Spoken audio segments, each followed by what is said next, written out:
कहानी की शुरुआत एक लैब को दिखाते हुए होती है जहाँ पर एक रोबोट थे जिसे मदर रोबोट भी कहा जाता है। यहाँ पर हमें बताया जाता है कि पूरी धरती से इंसानों का नामो निशान खत्म हो चुका है और सिर्फ 63,000 एम्ब्रियोज यानी भ्रूण ही इस लैब में बचे हैं। इसलिए लैब में इस मदर रोबोट का मिशन इंसानों की नई पॉपुलेशन को दोबारा से बसाना था, जिसके लिए मदर रोबोट एक एम्ब्रियोज को जेस्टेशन चैम्बर में रख देती है, जिससे एक ह्यूमन बच्चा धीरे धीरे डेवलप होने लगता है। अब इस आर्टिफिशियल गर्भ से 24 घंटे के अंदर बच्चे को बाहर आना था, इसलिए मदर रोबोट 24 घंटे में बेबी के बाहर आने का वेट करने लगती है और जैसे ही 24 घंटे बाद बच्चा पूरी तरह से डेवलप हो जाता है तब उसे बाहर निकाला जाता है। ये एक बेबी गर्ल थी जिसे मदर रोबोट डॉटर नाम देती है। इसके बाद मदर रोबोट उस बच्ची को पालने और उसका ख्याल रखने लगती है। मदर रोबोट इस इंसानी बच्चे को पैदा करके बहुत खुश थी। ऐसे ही समय बीतने के साथ साथ मदर रोबोट के साथ रहते हुए वो बच्ची चलना, हंसना, रोना और इधर उधर भागते हुए खेलना ये सब चीजें सीख रही थी। मदर रोबोट डॉटर का बहुत ख्याल रखती थी। वो उससे बातें करती, उसे खाना खिलाती और उसे हर रोज कई बुक्स पढ़ के भी सुनाती। ऐसे ही बीतते समय के साथ साथ डॉटर अब बड़ी हो रही थी, जिससे अब मदर रोबोट डॉटर को कई विषयों की जानकारी देने लगती है कि जैसे ब्रह्मांड क्या है, ह्यूमन हिस्ट्री, इंसान कहाँ से आए और वो कौन थे, ये सब मदर रोबोट डॉटर को बताती है। डॉटर बहुत ही ब्रिलियंट माइंड वाली थी। ये सब जानकर उसमें और ज्यादा क्यूरियोसिटी बढ़ रही थी। वो और भी ज्यादा नॉलेज इकट्ठा करनी शुरू कर देती है। ऐसे ही एक दिन डॉटर मदर रोबोट से पूछती है कि मेरे अलावा इस लैब में और कोई बच्चा क्यों नहीं है और धरती पे से सारे इंसान कहाँ गायब हो गए। जिस पर मदर रोबोट उसे बताती है कि इंसानों के बीच बहुत बड़ी जंग हुई थी और उस जंग में सभी इंसान आपस में ही लड़कर मर गए थे। इसके बाद मदर रोबोट उसे लेकर एम्ब्रियोज रूम में जाती है, जहाँ वो डॉटर को दूसरे एम्ब्रियोज दिखाती है। वो डॉटर को बताती है कि धरती पर एनवायरनमेंट पूरी तरह से खराब हो चुका है, जिसकी वजह से धरती पर इन्फेक्शन फैल रहा है और इसलिए मैं तुम्हें इस लैब से बाहर नहीं जाने दे सकती, क्योंकि इससे तुम्हारी जान भी जा सकती है। जब डॉटर थोड़ी और बड़ी हो जाती है तो मदर रोबोट उसे बताती है कि मैंने तुम्हें कैसे पैदा किया था। वो उसे उन मशीनों को भी दिखाती है जिनसे उसे पैदा किया गया था। मदर रोबोट डॉटर को कहती है कि तुम्हें इन सारी मशीनों के बारे में जानना होगा और एक अच्छी मदर बनने के लिए प्रैक्टिस करनी होगी, क्योंकि आगे चल के तुम्हें ही आने वाली नई पॉपुलेशन को संभालना है। इसी तरह इन दोनों में ऐसी बातें चलती रहती है। मदर डॉटर को कभी भी ऐसा फील नहीं होने देती कि इस लैब से बाहर भी कोई दुनिया है। ऐसे ही कई साल गुजर जाते हैं और अब डॉटर अपने टीनेज में पहुंच चुकी थी। वो 18 साल की हो चुकी थी, लेकिन अब वो इस लैब से बाहर की दुनिया देखना चाहती थी कि बाहर क्या है। डॉटर हमेशा सुबह उठकर ब्रेकफास्ट करते हुए अपने टैबलेट पर वीडियोस देखा करती थी। एक दिन मदर रोबोट के हाथ में कुछ प्रॉब्लम हो जाती है, जिसके लिए वो डॉटर के पास जाती है और डॉटर मदर रोबोट के हाथ को ठीक कर देती है। यहाँ पर मदर रोबोट देखती है कि उसने एक परफेक्ट ह्यूमन बीइंग को क्रिएट किया है। डॉटर काफी हेल्दी थी और हमेशा दूसरों की मदद करती थी। ऐसे ही समय बीतता जाता है। एक दिन डॉटर को नींद नहीं आ रही थी, इसलिए वो कुछ वीडियोस देखने लगती है। वही मदर रोबोट खुद को रिचार्ज कर रही थी कि तभी अचानक एक इंसिडेंट होता है और इलेक्ट्रिसिटी चली जाती है। डॉटर मदर रोबोट को ढूंढने जाती है और देखती है मदर रोबोट की पावर भी खत्म हो गई है। इस वजह से डॉटर इलेक्ट्रिसिटी को ठीक करने के लिए जैसे ही कंट्रोल रूम में जाती है तो वहाँ वो देखती है कि एक चूहे ने लाइट की तारों को काट दिया है, जिससे लाइट चली गई थी। चूहे को देखकर डॉटर काफी ज्यादा हैरान और खुश होती है, क्योंकि इससे पहले उसने ऐसा कुछ भी नहीं देखा था। वो उसे पकड़कर एक बोतल में बंद करके कटी हुई वायर को ठीक करती है और जब इलेक्ट्रिसिटी आती है तब डॉटर उस चूहे को देखने लग जाती है। वही मदर रोबोट पूरी तरह रिचार्ज हो जाती है। यहाँ पर डॉटर मदर रोबोट को वो चूहा दिखाती है, जिसे देखकर मदर रोबोट थोड़ा घबराई हुई कहती है कि इस चूहे के अंदर आने का मतलब है कि एयरलॉक में कुछ गड़बड़ है, जिस वजह से बाहर की प्रदूषित हवा हमारी लैब में लीक हो रही है। वो कहती है कि हो सकता है ये चूहा भी इन्फेक्टेड हो। इतना कहते हुए मदर रोबोट डॉटर के सामने ही उस चूहे को जला देती है। डॉटर को मदर रोबोट के इस बिहेवियर पर बहुत गुस्सा आता है। इसके बाद मदर रोबोट उस एयरलॉक को डिकंटामिनेट करती है और इस एरिया को क्वारंटीन कर देती है। कुछ दिन के बाद डॉटर का बर्थडे होता है और मदर रोबोट उसे गिफ्ट देती है। थोड़ी देर बाद मदर रोबोट जब खुद को रिचार्ज कर रही होती है तो डॉटर को एयरलॉक की तरफ से कुछ आवाज सुनाई देने लगती है, लेकिन जब डॉटर एयरलॉक की तरफ चेक करने जाती है तो उसे वहाँ कुछ दिखाई नहीं देता। यहाँ पर डॉटर डिसाइड करती है कि वो बाहर की दुनिया को देखने जाएगी, जिसके बाद वो एक प्रोटेक्टिंग सूट पहन लेती है कि तभी फिर से उसे कुछ आवाज आती है और जैसे ही वो उस लैब का फर्स्ट एयरलॉक खोलती है तो उसे फिर से एक औरत की मदद के चिल्लाने की आवाज आती है। यहाँ पर डॉटर एक प्रोटेक्टिंग सूट अपने पास रख लेती है और सेकंड हैच खोल देती है और देखती है कि उसके सामने एक घायल औरत है जो जख्मी हालत में डॉटर से हेल्प मांगती है। फिर डॉटर उसकी हेल्प करने के लिए उसे पहनने के लिए वो सूट देती है। उधर दूसरी साइड मदर रोबोट भी पूरी तरह रिचार्ज हो गई थी और डॉटर की तरफ ही आने लगी थी। डॉटर जब उसे अपनी तरफ आता हुआ देखती है तो वो जल्दी से एयरलॉक को बंद कर देती है। मदर रोबोट को पता चल जाता है कि एयरलॉक को खोला गया था, इसीलिए वो डॉटर से पूछती है कि तुमने एयरलॉक ओपन क्यों किया। जवाब में डॉटर मदर रोबोट को झूठ कहती है कि मुझे बाहर की दुनिया देखनी है, इसलिए मैंने दरवाजा खोल दिया। मदर रोबोट डॉटर को वार्निंग देती है कि तुम्हें बाहर जाना अलाउड नहीं है, क्योंकि जहरीली गैस के कारण तुम्हारी जान को खतरा है। इसके बाद मदर रोबोट डॉटर को पनिशमेंट के तौर पर एग्जाम के लिए लेकर आती है, जिसके लिए मदर रोबोट डॉटर को एग्जाम के लिए एक डिवाइस देती है और खुद लैब में काम करने चली जाती है। तभी डॉटर मदर रोबोट के वहाँ पर न होने का फायदा उठाकर वापस एयरलॉक खोलकर बाहर आती है, जहाँ पर वो देखती है कि वो जख्मी औरत बेहोश पड़ी थी। वहीं उस जख्मी औरत के पास एक बैग पड़ा था। जब डॉटर उसे खोलकर देखती है तो उसमें एक गन मिलती है। डॉटर उस गन को अपने पास रख लेती है और उस औरत को होश में लाने की कोशिश करती है और उस औरत को फिर होश आ जाता है। यहाँ पर डॉटर ये सोचने लगती है कि मदर रोबोट रोबोट ने मुझे बताया था कि इन्फेक्शन की वजह से धरती पर सारे इंसान खत्म हो चुके हैं। इसलिए डॉक्टर उस औरत को देखकर बहुत ज्यादा हैरान होती है और बाहें फैलाए हुए इन्फेक्शन का कोई भी असर उस औरत पर दिखाई भी नहीं दे रहा था। डॉक्टर उस जख्मी औरत को लेकर लैब में जाती है और उसे वहाँ पे छुपा देती है और उसके लिए मेडिसिन लेने चली जाती है। मेडिसिन ढूंढते वक्त डॉक्टर को थोड़ी चोट लग गई थी, लेकिन तभी वो मदर रोबोट को उस रूम के बाहर से गुजरता हुआ देखकर छुप जाती है। वहीं वो औरत लैब में मदर रोबोट को देखकर घबरा जाती है। वो जल्दी से डॉक्टर को उसकी गन देने को कहती है। अब डरी हुई डॉक्टर उसे उसकी गन वापस दे देती है।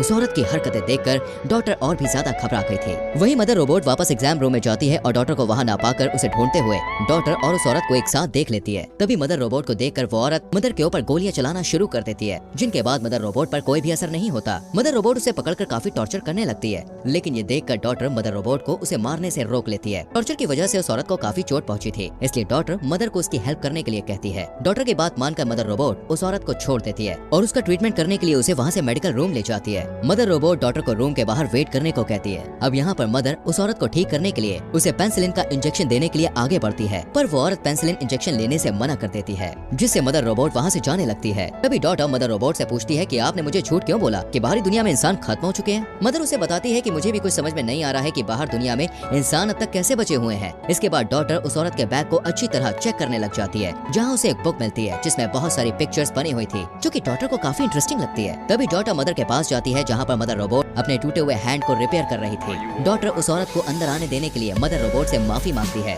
जिस पर मदर उसे माफ कर देती है। लेकिन इसके बाद डॉक्टर मदर से कहती है कि उस औरत की हालत और भी ज्यादा खराब होती जा रही है, जिसके बाद वो दोनों उस औरत के पास जाते हैं। उसे देखकर मदर रोबोट उसे कहती है कि मुझे तुम्हारी सर्जरी करनी पड़ेगी, नहीं तो तुम गोली के इन्फेक्शन से ही मर जाओगी। लेकिन वो औरत मदर रोबोट को उससे दूर रहने के लिए कहती है। इस सिचुएशन को देखते हुए डॉक्टर मदर रोबोट की हेल्प से खुद ही उस औरत की सर्जरी करने लगती है और बुलेट्स को उसकी बॉडी से बाहर निकाल लेती है। इसके बाद वो दोनों एक दूसरे से बातें करने लगते हैं। वहीं उनकी सारी बातें मदर रोबोट सुन रही थी। एक दिन वो औरत डॉक्टर को बताती है कि जब वो लोग एक खान में काम कर रहे थे तो एक रोबोट ने उसके भाई को मार दिया था। यहाँ पर उस औरत के बताने से डॉक्टर को पता चलता है कि बाहरी दुनिया में मदर रोबोट जैसे और भी रोबोट्स हैं, जिन्होंने लगभग 90% इंसानों का खात्मा कर दिया है। वो औरत डॉक्टर को एक बुक निकालकर कुछ पिक्चर्स दिखाते हुए कहती है, इसमें जितनी भी पिक्चर्स तुम्हें दिखाई दे रही हैं, ये सभी सर्वाइवर्स हैं और वो सभी एक साथ ही रहते हैं और इन रोबोट से बचते फिर रहे हैं, क्योंकि जैसे ही कोई रोबोट इंसान को देखता है तो उसे तुरंत मार देता है। वो औरत डॉक्टर को मदर रोबोट के साथ न रहने को कहती है। अब जब इन दोनों की बातचीत चल रही थी, तभी इसी बीच मदर रोबोट वहाँ आ जाती है और डॉक्टर को एग्जाम के लिए अपने साथ ले जाती है। अब क्योंकि मदर रोबोट ने उस औरत की सारी बातें सुन ली थी, इसलिए वो डॉक्टर को कहती है कि उस औरत की बातों पर तुम्हें ध्यान नहीं देना चाहिए, क्योंकि वो झूठ बोल रही है। इसके बाद मदर रोबोट डॉक्टर का साइकोलॉजी, फिजिकल और मेडिकल टेस्ट लेती है, जिसमें डॉक्टर काफी अच्छा स्कोर करती है। इसके लिए मदर रोबोट उसे रिवॉर्ड देने के लिए एम्ब्रियोज रूम में ले जाती है और उसे कहती है कि इन एम्ब्रियोज में से किसी एक एम्ब्रियो को सिलेक्ट कर लो। अब डॉक्टर को शुरू से ही अपना एक भाई चाहिए था,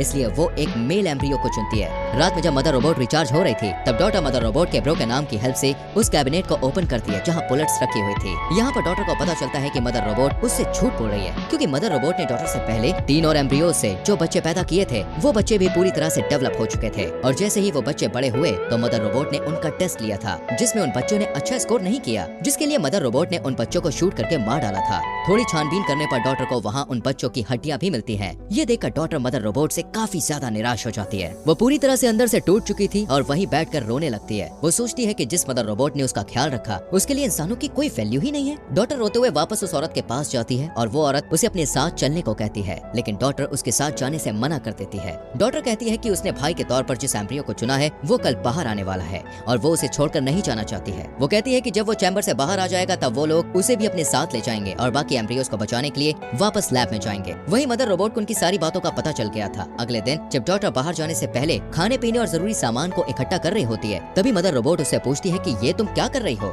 जिस पर डॉक्टर मदर रोबोट से झूठ बोलती है कि वो सारी चीजों को अपने भाई के साथ टाइम स्पेंड करने के लिए इकट्ठा कर रही है। लेकिन मदर रोबोट डॉक्टर को किचन में ले जाती है और उसे अगले खाने के फॉर्मूला को मिक्स करना सिखाने लगती है कि तभी वो डॉक्टर से कहती है कि तुम एक अच्छी बहन बन सकती हो। जिसके बाद वो किचन से बाहर आकर डॉक्टर को किचन में ही लॉक करके उस औरत के पास जाकर उसे कहती है कि मुझे तुम्हारी और डॉक्टर की सारी प्लानिंग के बारे में कल ही पता चल गया था। इतना कहते हुए वो उस औरत को काफी ज्यादा टॉर्चर करने लगती है। वहीं इसी दौरान डॉक्टर लिक्विड नाइट्रोजन की मदद से उस रूम के ग्लास को तोड़कर बाहर निकल जाती है। दूसरी तरफ वो औरत मौका देकर अपने वेपन से मदर रोबोट पर अटैक करती है, पर मदर रोबोट को उससे कुछ भी नहीं होता और वो उसे मारने ही वाली थी कि तभी डॉटर फायर अलार्म को एक्टिवेट कर देती है, जिससे मदर रोबोट डिस्ट्रैक्ट हो गई थी और वो उस औरत को छोड़कर फायर का पता लगाने के लिए चली जाती है। वहीं वो औरत और डॉटर एक साथ मेन डोर की तरफ भागने लगती है, लेकिन तभी वहाँ मदर रोबोट आ जाती है, जिससे वो औरत मदर रोबोट को कहती है कि मेन डोर खोल दो वरना मैं डॉटर को मार दूंगी। यहाँ पर मदर रोबोट डॉटर को बचाने के लिए डोर ओपन कर देती है। अब वो औरत डॉटर के साथ बाहर निकल जाती है। बाहर की दुनिया पूरी तरह से बर्बाद हो चुकी थी।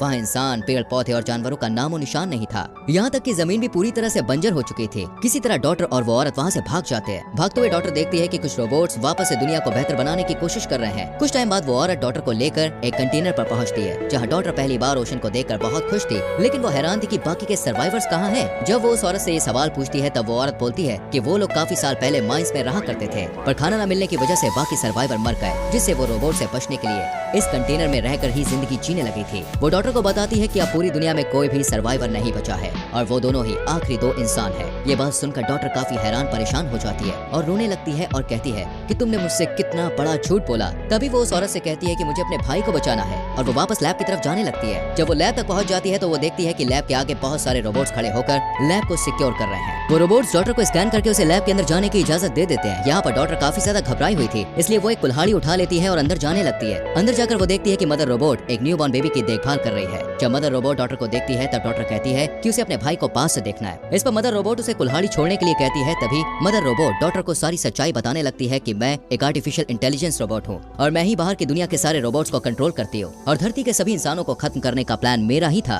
फिर मदर रोबोट डॉटर से कहती है कि मुझे डर था कि इंसान आगे चलकर खुद तो एक दूसरे से लड़कर खत्म होंगे ही, साथ ही साथ वो इस प्लेनेट को भी बर्बाद कर देंगे, इसलिए मैंने इंसानों को खत्म करने का प्लान बनाया, जिसके बाद रोबोट्स ने इंसानों का खात्मा कर दिया। वो बताती है कि लेकिन मैं इंसानों को सेकंड चांस देना चाहती थी, इसलिए मैंने कुछ ह्यूमन एम्ब्रियोस को सेव कर लिया था ताकि उनकी मदद से मैं इंसानों की एक नई जनरेशन को दोबारा से खड़ी कर पाऊं और वो ह्यूमन से एक दूसरे के साथ प्यार से रहें और अपने प्लांट का भी ख्याल रखें। तभी डॉटर कुल्हाड़ी को नीचे रख देती है और अपने भाई को गोद में उठा लेती है। इसके बाद डॉटर मदर रोबोट से पहले के 3 बच्चों को मारने का कारण पूछती है, जिस पर मदर रोबोट उसे कहती है कि तुमने इस बच्चे को बहुत टाइट पकड़ा है। तभी डॉटर वहाँ से भागने लगती है। मदर रोबोट उसके पीछे जाती है और डोर में फंस जाती है। इस बीच डॉटर को एक गन मिलती है, वहीं मदर रोबोट खुद को वहाँ से छुड़ा लेती है। जब मदर रोबोट डॉटर के पास पहुँचती है तो डॉटर उसकी तरफ गन पॉइंट कर देती है। मदर रोबोट उसे 2 ऑप्शन देती है कि या तो तुम मेरे साथ रहकर अपने भाई का ध्यान रखो या फिर मुझे मार दो। मदर रोबोट उसे बताती है कि असल में मुझे एक ऐसे लीडर की तलाश थी जिसका दिमाग एकदम सुपर कंप्यूटर जैसा हो और इसीलिए मैंने तुमसे पहले जो 3 बच्चे पैदा करके बड़े किए थे उनमें तुम्हारी जैसी क्वालिटीज नहीं थी, जिस वजह से मैंने उन्हें मार डाला था। वो डॉटर को बताती है कि अब मुझे तुम मिल गई हो और तुम्हारा दिमाग लाजवाब है, इसलिए अगर आने वाली जनरेशन परफेक्ट नहीं भी होती तो तुम उन्हें लीड करके परफेक्ट बना सकती हो। मदर रोबोट उसे बताती है कि तुम अपनी जान की परवाह किए बिना अपने भाई को बचाने के लिए लैब में वापस आए, जो कि मेरा एक आखिरी एग्जाम था, क्योंकि मैं देखना चाहती थी कि तुम अपने भाई को बचाने के लिए वापस आती हो या नहीं। वो कहती है कि मेरा मिशन यहाँ पर पूरा हो चुका है और अब तुम सबके लीडर हो। मदर रोबोट डॉटर से कहती है कि अब तुम चाहें तो मुझे मार सकती हो, जिसके बाद डॉटर उसे शूट कर देती है। अब डॉटर ही उन सारे बचे हुए एम्ब्रियोस के लिए मदर थी और उसे ही सारे एम्ब्रियोस को डेवलप करने के बाद उन सारे ह्यूमंस को लीड करना था। वहीं एक रोबोट उस औरत के पास पहुंचकर उसे कहता है कि अब उसका पर्पस पूरा हो चुका है, जिसके बाद वो उस औरत को मार देता है। इससे हमें ये पता चलता है दोस्तों कि वो औरत इसलिए जिंदा थी क्योंकि मदर रोबोट ने उसे इस टास्क के लिए चुना था।